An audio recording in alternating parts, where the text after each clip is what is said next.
Bismillahirrahmanirrahim. Assalamualaikum warahmatullahi wabarakatuh. Selamat pagi.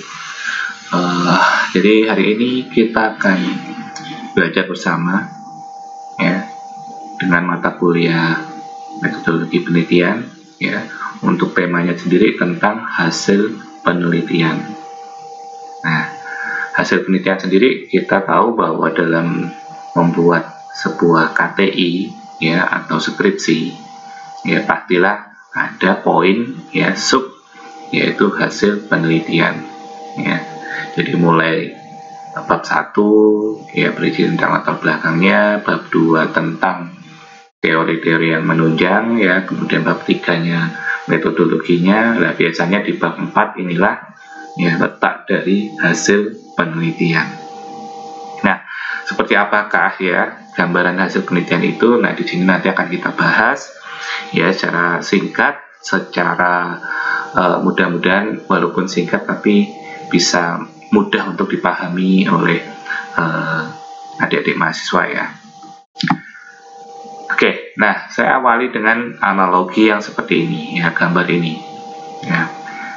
Jadi kalau kita lihat gambar yang seperti ini ya, ini kan gambar-gambar makanan ya, mulai dari rendang paru, ada rendang ayam ya, rendang limpa dan sebagainya ya. Kemudian di tengahnya ada beberapa bumbu ya, bumbu yang mungkin digunakan ya untuk mengolah masakan-masakan yang ini. Nah, kalau kita lihat tampilannya ya, ditata walaupun simple ya, piring kemudian dikasih daun pisang, kemudian di atasnya ada rendang-rendangnya ini tadi, kemudian dikasih hiasan cabai ya, cabai yang buat ya apa ya, mungkin ini sejenis kayak bunga gitu ya, ya ininya dipotong gitu. Nah, ini akan dengan tampilan yang seperti ini tentunya tujuannya adalah untuk menggugah selera ya, jadi untuk mempercantik tampilan, untuk mempercantik rasa ya, sehingga orang walaupun belum merasakan ya, tapi ketika melihat tampilannya itu rapi, bersih ya, itu akan tertarik untuk mencoba ya.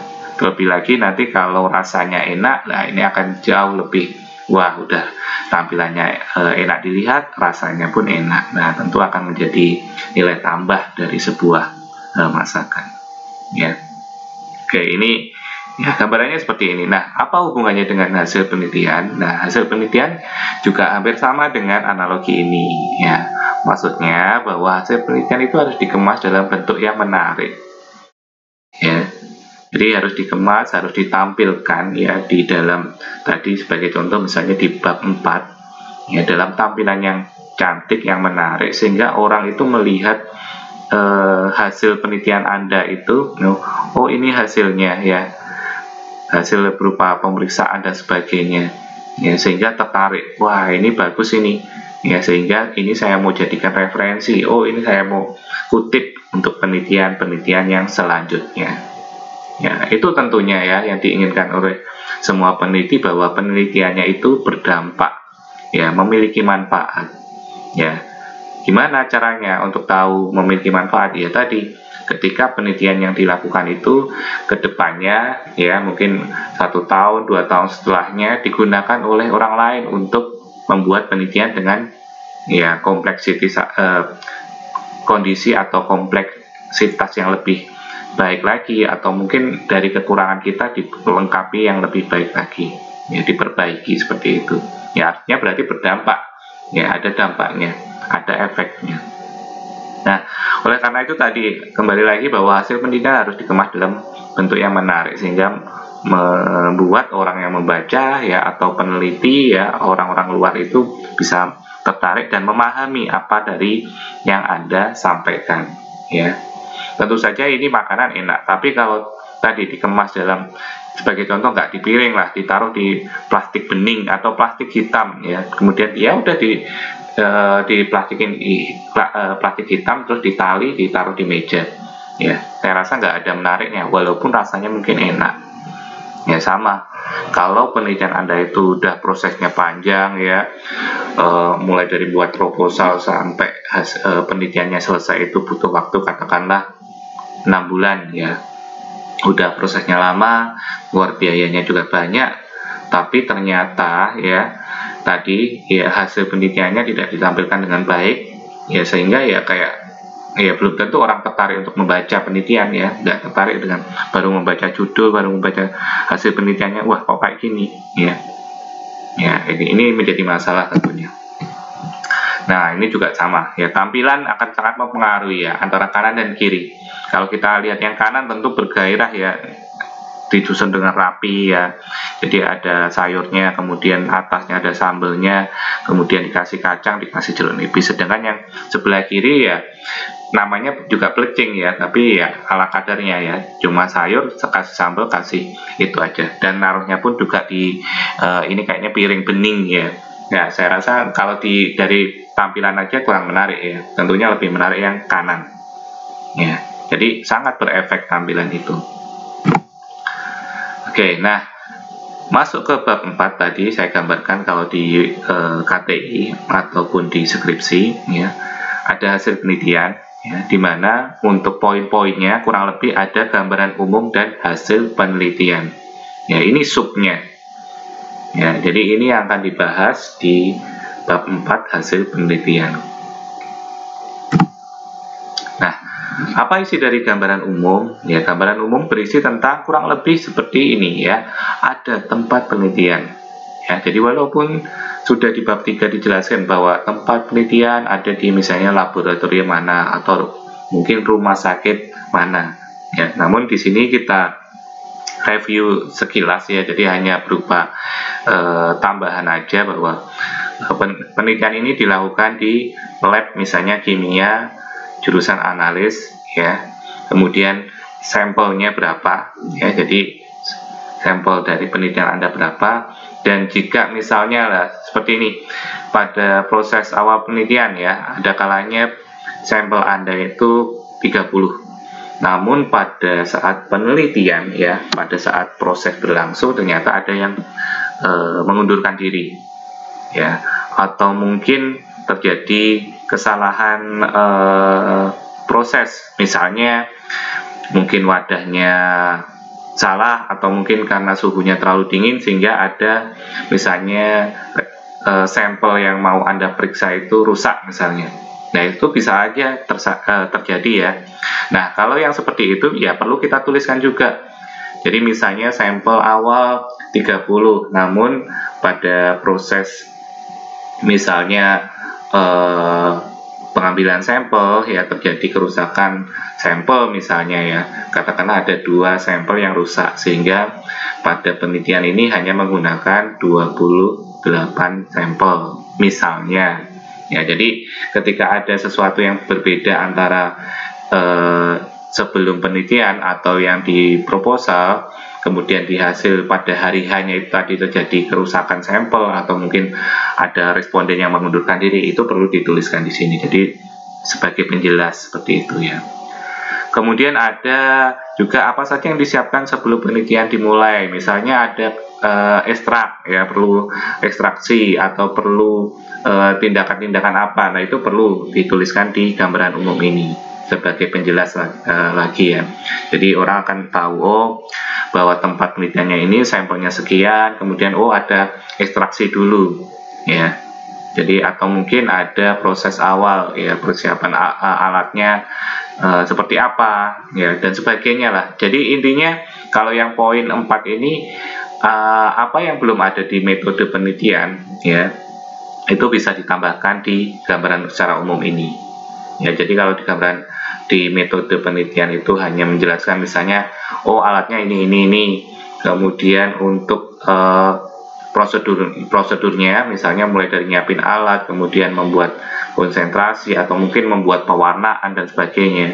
Nah di sini apa yang mungkin belum tertulis di sana bisa ditambahkan di poin keempat ini ya. Jadi misalnya ya tadi saya contohkan mungkin konsentrasinya, kalau yang di metode penelitian hanya bab 3-nya ada ditulis dibagi 5 konsentrasi yang berbeda misalnya. Nah, di sini dijelaskan konsentrasi yang berbeda itu berapa misalnya. Misalnya 25%, 50, 100 dan seterusnya. Nah, itu perlu dijelaskan di sini. Jadi biar lebih enak nanti menuju ke hasil penelitian yang setelah ini. Ya. Nah, ini poin pertama tadi, sub yang pertama gambaran umum. Kemudian sub yang kedua adalah hasil penelitian. Ya, jadi tadi gambaran umum sekilas saja ya, kayak review, nggak banyak ya, biasanya hanya satu paragraf ya, jadi hanya terdiri dari beberapa kalimat saja. Nah, masuk ke hasil penelitian, ya ini saya awali dengan tabel ya, dengan tabel. Kenapa? Bahwa ini yang perlu diketahui bahwa hasil penelitian itu ya tadi seperti Anda menyajikan sebuah makanan harus menarik. Ya, jadi saya sarankan jangan dalam bentuk narasi, tapi kemas dalam bentuk tabel, grafik, ya diagram, ya ataupun histogram dan sebagainya. Ya, jadi tampilan yang seperti itu akan membuat menarik ya hasil penelitian dibanding yang monoton di narasi. Ya, dan buat yang menarik artinya yang jangan konvensional juga. Jadi saya masih sering lihat ya hasil penelitian itu ya monoton, monokrom ya, jadi ya hitam putih ya. Padahal kalau memang itu berwarna ya boleh ditampilkan dalam bentuk berwarna ya, jadi biar kelihatan ya, misalnya diagram ya akan kelihatan diagramnya, warna-warnanya ya, jadi ya seperti itu justru yang membuat menarik ya. Nah, kembali ke tabel. Nah, ini ada beberapa poin. Ada tabel umum dan khusus ya, jadi nanti dalam pembuatannya akan saya contohkan nanti ya, tabel umum yang seperti apa, yang khusus yang seperti apa. Kemudian judul tabel harus jelas ya, jadi nanti ada contohnya juga. Tabel tanpa garis vertikal ya digunakan untuk penelitian kuantitatif ya, ini cocoknya tabel untuk kuantitatif, sedangkan yang kualitatif ya bisa dikemas dalam bentuk yang lain tadi, mungkin yang grafik ya, kemudian diagram ya, itu lebih tepat. Oke, contohnya seperti ini ya, ini contoh bagian atas ini judulnya ya, hasil pewarnaan bakteri S. aureus terhadap filtrat bunga pacar air ungu ya. Jadi di atas judul kemudian tabelnya seperti itu, kemudian dibuat berwarna misalnya ya, nggak masalah ya, itu kan mempercantik tampilan nantinya ya. Ini contoh tabelnya seperti ini. Nah, jangan lupa dalam pembuatan tabel ini nanti di bagian bawahnya selalu berikan keterangan ya. Jadi ingat keterangan bukan kesimpulan ya. Jadi keterangan dari tabel yang ada di atas ini. Ya, sebagai contoh ini, pada tabel 4.2 di atas terlihat bahwa preparat bakteri S. aureus yang dicat menggunakan filtrat ini antara 1 sampai 5 menit dihasilkan pewarnaan dan seterusnya ini. Jadi merupakan penjelas dari tabel yang di atasnya. Ya, jadi modelnya seperti itu. Begitu juga nanti model grafik, model diagram dan sebagainya di bagian bawahnya beri keterangan penjelas.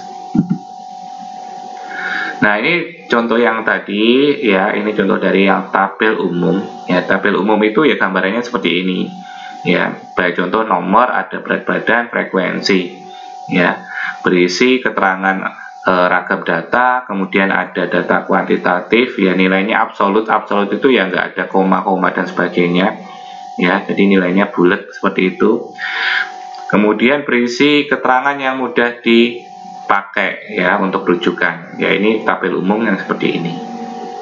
Sedangkan yang tabel khusus dia lebih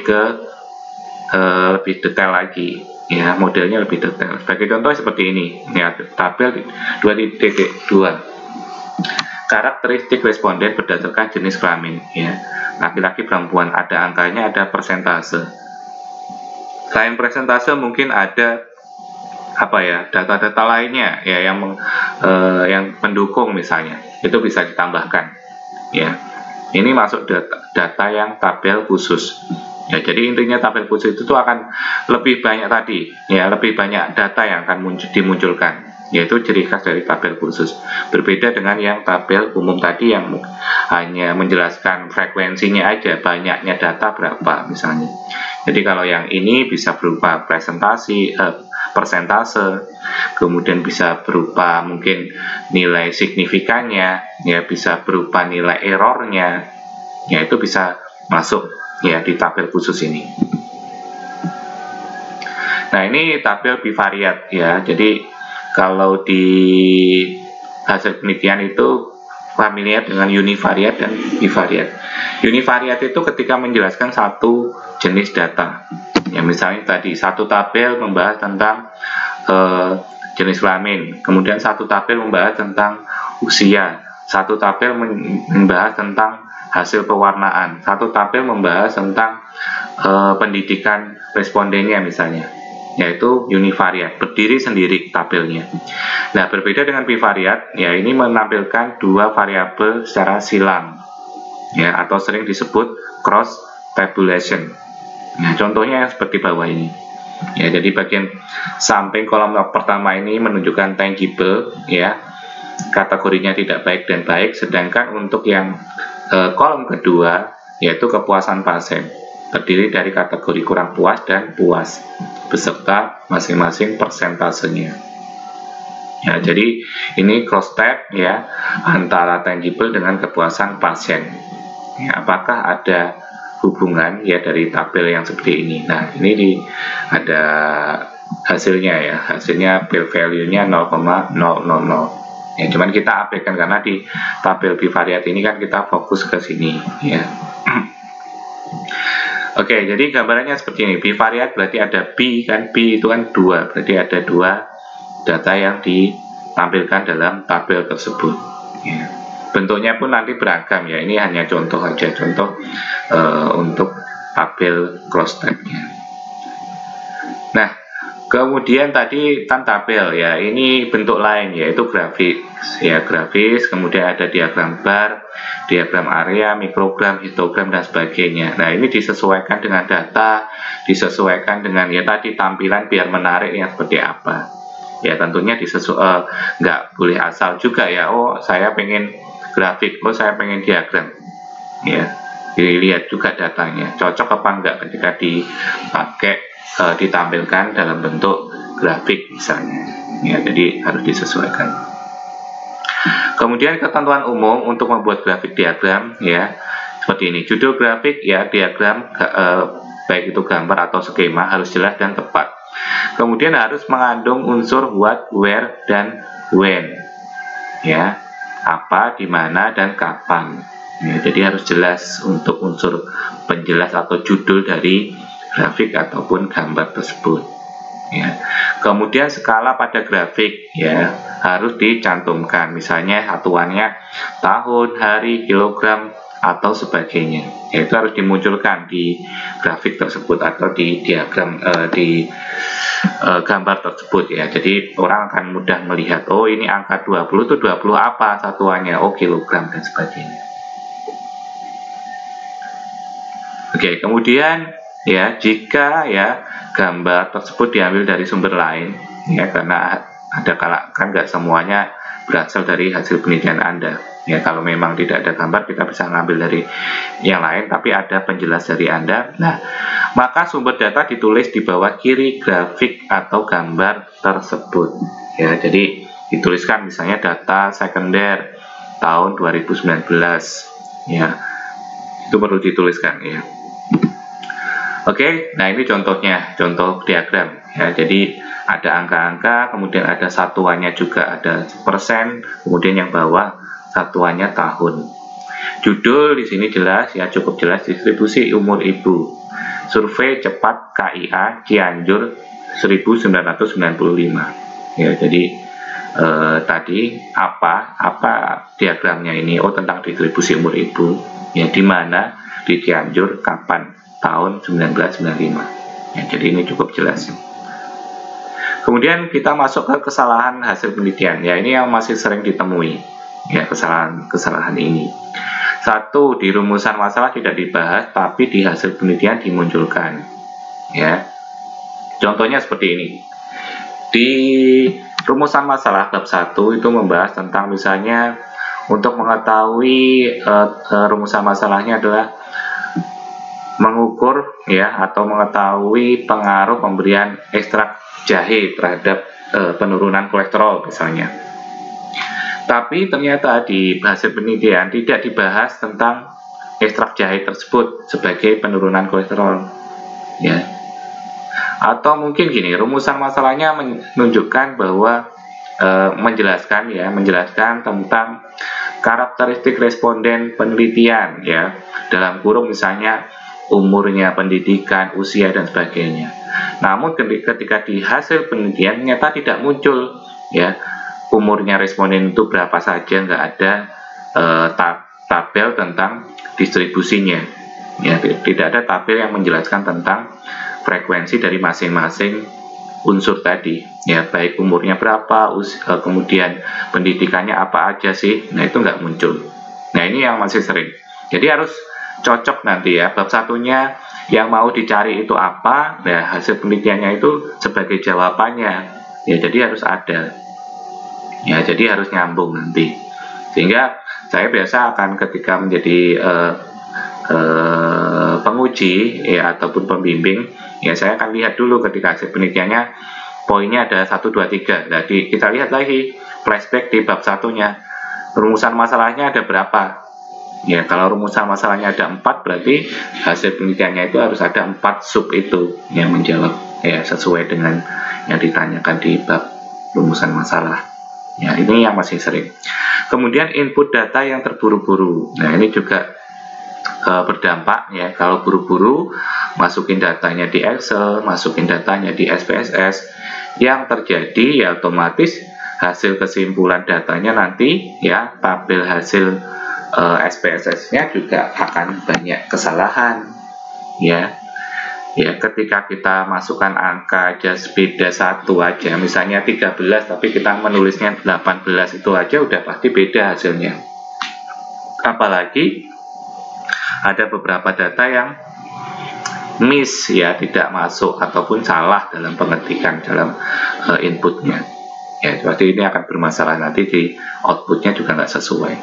Kemudian hasil penelitian jangan ditampilkan dalam bentuk narasi. Nah, ini juga beberapa masih fokus hasil penelitian itu banyak yang narasinya dibanding yang tadi grafik-grafiknya atau mungkin tabelnya. Ya, justru padahal yang dipentingkan justru malah dari tampilan tadi yang menarik tadi, ya, poinnya adalah di situ. Di grafik atau mungkin tadi tabel, ya, kemudian di bawahnya ada keterangan penjelas tabel, ya. Keterangan penjelasnya itu ya jangan banyak-banyak. Kalau dia sampai 2 paragraf atau mungkin 1 paragraf tapi penuh padat, ya itu nggak sesuai lagi, ya. Jadi keterangan tabel itu ya sifatnya hanya membantu penjelas aja. Ya, penjelas di situ tidak semua nanti masing-masing aja di tabel itu dituliskan di situ, enggak. Ya, jadi cukup keterwakilan aja. Misalnya ada datanya tentang umur, ya, umur itu ada rentang umur dari yang anak-anak, remaja, misalnya dewasa dan seterusnya, ya cukup aja, oh paling banyak di sini mayoritas atau sebagian besar adalah remaja umur sekian sampai sekian. Keterangannya seperti itu. Jadi nggak usah yang semuanya ditulis yang ada di tabel dituliskan di keterangan di bawahnya. Yaitu namanya ya nggak efektif ya nantinya malahan.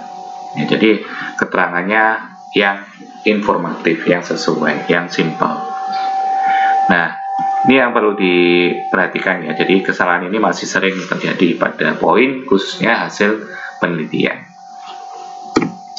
Nah, kurang lebih seperti itu ya. Jadi hasil penelitian ini merupakan poin yang penting ya, sehingga harus dikemas dalam konsep yang menarik tadi.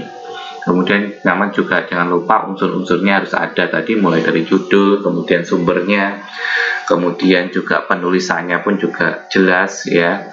Kalaupun tadi ada